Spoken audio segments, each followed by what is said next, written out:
Hey there, this is Alessandro from Sonora Cinematic. Last week we released Panorama Guitars, which, if you don't know, is a virtual instrument dedicated to post-rock, shoegaze, and ambient guitars. Now, I literally grew up listening to this music, and its influence is evident in a lot of music for media, so I thought I would spend some time giving you a couple of tips on how you can make the most out of Panorama Guitars, specifically focusing on the ways you can write realistic post-rock and ambient guitar parts from a keyboard or a piano roll, which, let's face it, is where we spend most of our time as music producers and composers. Of course, this also means that if you don't play guitar at all, I'll give you an idea of what to avoid so you can sound as authentic as possible. Let's get started. The first tip I have for you is to work on being as simple as you can.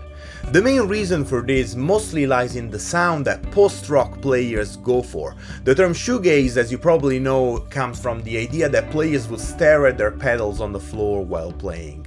The guitar is used to create textures. In many ways, it's used like a synthesizer, providing pads and ethereal leads, and that wall of sound requires stacking many parts together.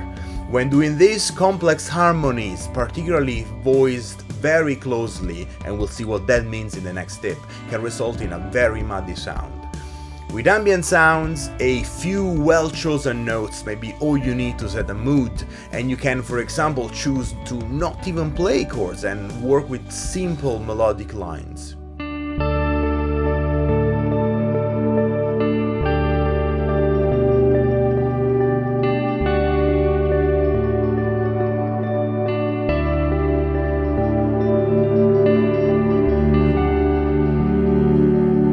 This, the way you program these lines becomes very important. For example, given the nature of this particular line and the way this D is repeated, as a guitar player I would choose to play this note on a string and all the other notes on an adjacent string so that I can make sure the D keeps ringing. You want to replicate this by making sure there's an overlap between the notes.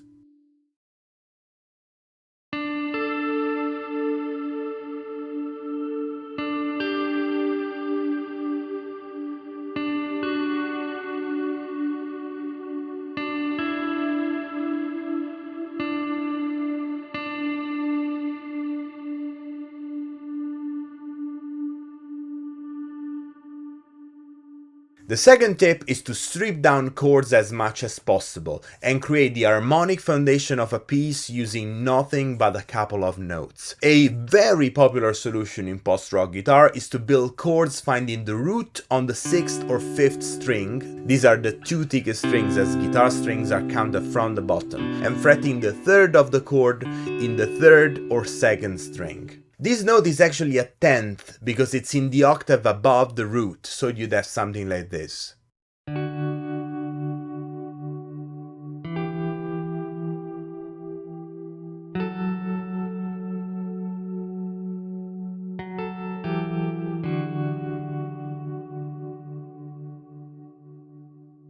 You see this technique used at the beginning of my official Panorama Guitars demo track, All Quiet Here.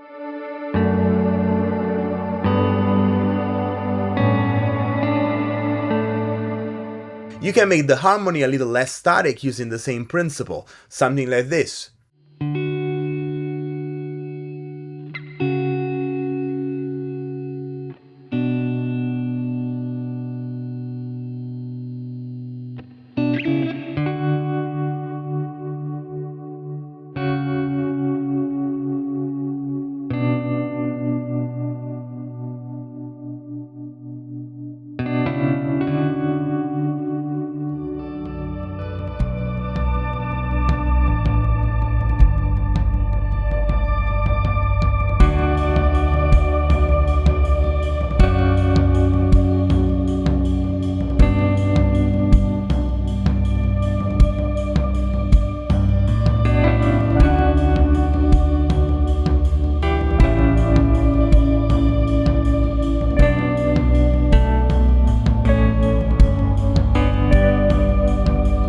Third tip I have for you is to play chords as spread triads. What's a spread triad, you ask? It's very simple. If you want to play a C major triad, you'll have the notes C, E, and G. This is a close triad. It means the notes are all very close together. Now, if I take the middle note, the E, and move it an octave above, I get a spread triad. Close triads are perfectly fine and playable on guitar, however they tend to sound muddy if played in the lower part of the fretboard. Spread triads instead are very idiomatic of this genre and tend to work very well. They sound open and sound fantastic with the huge reverbs typically associated with post-rock and cinematic music.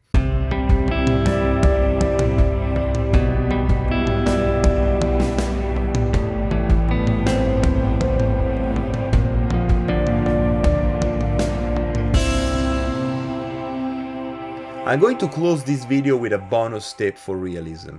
There is nothing that screams keyboard more than perfectly quantized chords where each voice plays exactly at the same time.